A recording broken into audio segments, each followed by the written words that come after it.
আজকের ব্লগে থানচির ডিম পাহাড়ের সৌন্দর্য ও ডিম পাহাড়ে আপনি কিভাবে কম খরচে যাবেন এ বিষয়ে একটি পরামর্শ থাকবে। তো চলুন শুরু করা যাক। ডিম পাহাড় বাংলাদেশের বান্দরবান জেলায় অবস্থিত এই ডিম পাহাড়।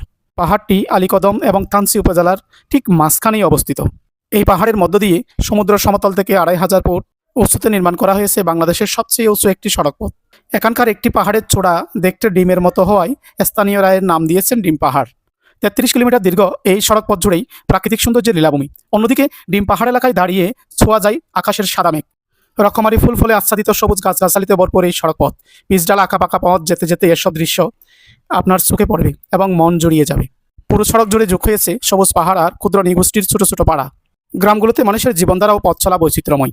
ডিম পাহাড়ের চারপাশ সবুজ আর সবুজ। পাহাড়ি রাস্তার ধারে ফুটে থাকে নানা রকম পাহাড়ি ফুল। আপনি যখন এই পাহাড়ের চূড়ায় উঠবেন, নিচের ঘরবাড়িগুলো আপনার কাছে খেলনা বাড়ি মনে হবে।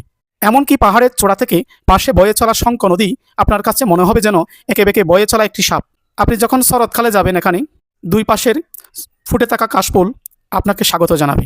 আবার আপনি যখন বর্ষাকালে এই ডিম পাহাড় এলাকায় যাবেন, তখন দেখবেন মেঘ এবং পাহাড়ের মিতালি।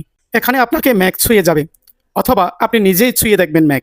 কখনো বৃষ্টি, কখনো মেঘ, এই দুই মিলে একাকার এখানকার রূপ প্রকৃতি। আমি দাঁড়িয়ে আছি এখন বাংলাদেশের সর্বোচ্চতার রাস্তা ডিম পাহাড় এলাকায়। এটা পাথুরে একটি পাহাড়। এই ডিম পাহাড় এলাকার সৌন্দর্য যে দেখেনি সে উপলব্ধি করতে পারবে না। পর্যটকদের এই পথে প্রত্যেকে গাড়ি থামিয়ে এখানকার সৌন্দর্যটা উপভোগ করে। এখান থেকে আমরা যদি পূর্ব দিকে তাকাই, প্রচুর গভীর একটি কাঁধ রয়েছে, সতর্কতার সহিত ড্রাইভ করতে হয়।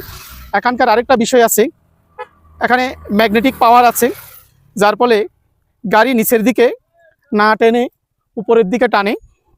যাওয়ার পথে আপনি পাবেন ছোট ছোট কতগুলো গ্রাম, এবং এই গ্রামে যেই দোকান রয়েছে এই দোকানগুলোতে খুব কম দামে আপনি কলা পাবেন।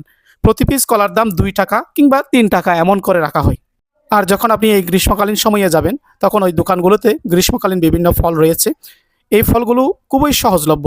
প্রতি কিলো আমের দাম মাঝে মধ্যে 10 টাকা থেকে 12 টাকা করে রাখা হয়। গত ডিসেম্বরে যখন গিয়েছিলাম, প্রতি পিস পেঁপে কিনেছিলাম মাত্র 20 টাকা করে, আর এক ছড়া কলা কিনেছিলাম মাত্র 50 টাকা দিয়ে। কিভাবে যাবেন? আপনি যদি চট্টগ্রাম থেকে কিংবা ঢাকা থেকে আসতে চান, আপনাকে সরাসরি আসতে হবে চকরিয়াতে। চকরিয়াতে এসে আপনি এখানকার লোকাল বাসগুলো নিয়ে বাস স্ট্যান্ডে নেমে রিক্সা নিয়ে চলে যাবেন পানবাজারে। এই পানবাজারে আপনি দল বেঁধে গেলে নেবেন চাঁদের গাড়ি। আর যদি সংখ্যায় কম থাকেন, তবে প্রতিজন 300 করে বাইকে চেপে আপনি চলে যাবেন থানচিতে। আর থানচি যাওয়ার পথে আপনাকে এই সৌন্দর্যগুলো মুগ্ধ করবে। আবার বান্দরবন থেকে থানচি হয়েও আসা যায় এই ডিম পাহাড়ে। এক্ষেত্রে বান্দরবন থেকে প্রায় 82 কিলোমিটার পথ পাড়ি দিয়ে আপনাকে আসতে হবে থানচিতে। এরপর চাঁদের গাড়ি কিংবা